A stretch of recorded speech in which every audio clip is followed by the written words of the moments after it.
एक शेरनी थी, वह शिकार करने गई तो रास्ते में उसे गीदड़ का बच्चा मिल गया। उसकी मां मर गई थी, नन्हा सा बच्चा आज ही जन्म लिया, नवजात बच्चे को शेरनी दया आ गई, शेरनी को दया आई और वह गीदड़ के बच्चे को ले आई और अपने पास रखकर गीदड़ के बच्चे को अपना दूध पिलाकर शेरनी ने पाल पोस कर बड़ा किया। उसका भी अपना एक शावक था, बेटा था, बच्चा था। क्या हुआ? दोनों बड़े हुए, दोनों की आयु लगभग बराबर थी।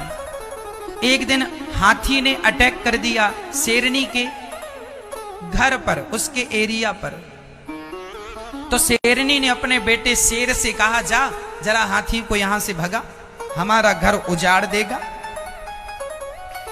शेर का बच्चा जाने लगा तो गीदड़ का बच्चा बोला, मां मुझे भी आज्ञा दो, मैं हाथी को आज परास्त करूंगा। गीदड़ के बच्चे ने, मां ने कहा तेरे बस का हाथी नहीं है, पर जिद किया, चला गया। अच्छा, वो गीदड़ का बच्चा था पर शेरनी का दूध पिया था तो वो अपने आप को शेर समझने लगा था और वो भी शेर की तरह दहाड़ने की कोशिश किया और हाथी के सामने खड़ा हुआ। हाथी ने देखा गीदड़ की इतनी हिम्मत, दहाड़ रहा है, उठाया, सूंड से घुमाया, धड़ाम से पटक दिया। नस नस टूट गई गीदड़ के बच्चे की और शेर के बच्चे ने हाथी को पराजित करके वहां से भगाया।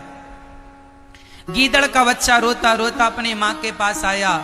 शेर का बच्चा हंस रहा था तो उसके हंसते देख गीदड़ के बच्चे को बुरा लगा। मां मां देखो तो ये हंस रहा है, इसने हाथी को पराजित कर दिया। मां बताओ मैं क्यों नहीं पराजित कर पाया हाथी को?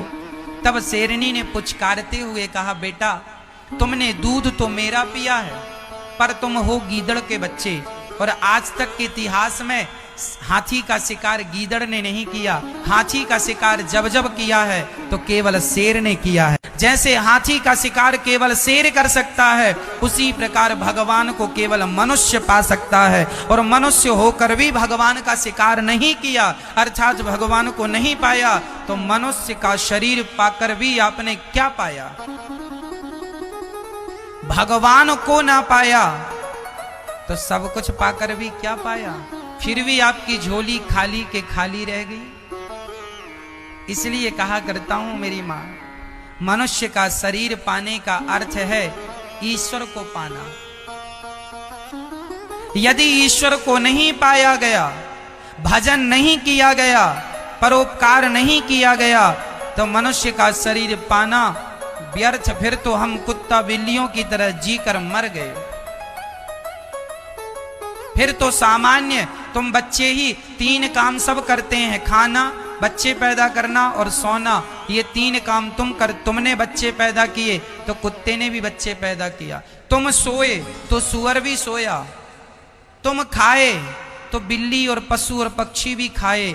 तुम खाते हो वो खाते हैं, तुम सोते हो वो सोते हैं, तुम बच्चे पैदा करते हो वो बच्चे पैदा करते हैं। फिर तुम में और उनमें अंतर ही क्या रहा? यदि तुमने भी केवल ये 3 काम ही किए तो क्या अंतर रहा कुत्ते में और तुम में, सुअर में और तुम में? अरे तुम में और उनमें यही अंतर है कि तुम वृंदावन धाम में बैठ के भगवान की कथा सुन सकते हो, तुम वृंदावन आकर अपना कल्याण कर सकते हो, तुम भगवान की चर्चा सुन सकते हो, घर में भगवान का नाम जप सकते हो, कीर्तन कर सकते हो। और यदि शरीर पाकर ये ना किया तो फिर कुत्ते में और इंसान में, गधे में और इंसान में, सुअर में और इंसान में फिर क्या अंतर है? सब तो समान हो गया ना।